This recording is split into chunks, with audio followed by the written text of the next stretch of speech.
na lang napawi ang pagka-homesick ng ating mga kababayan sa Amerika nang mapanood nila ng live ang last leg ng Kalye Serie concert sa New York City. Makichika kay Katati Bayan.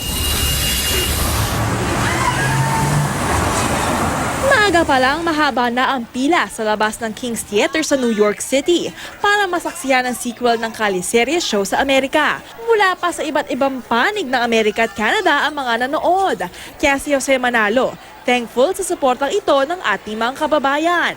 Galing pa ng ibang lugar.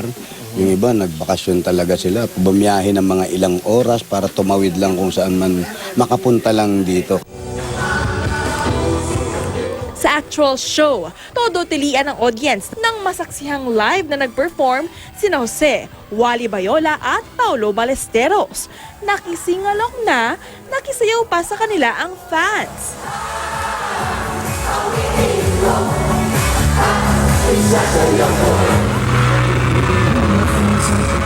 Halos dumagundong naman ang buong hall nang lumabas sa stage si Alden Richards.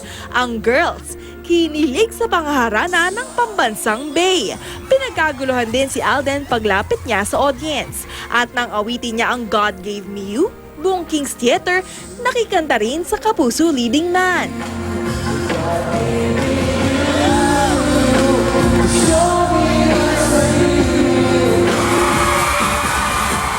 Pinatunayan naman ni Maine sa kanyang solo number na isa siyang total performer. Bukod sa ipinamalas na dance moves, nagpa-impress din sa pagkanta ang Dub Smash Queen. Ginalingan naman ni Alden at Maine ang kanilang pagpapasaya together. Isang fan pa nga ang maswerteng nakasayawan ang mag-love team on stage. Todo hagalpakan sa tawa ang audience nang magsama-sama ang buong Kalye Serie cast sa entablado.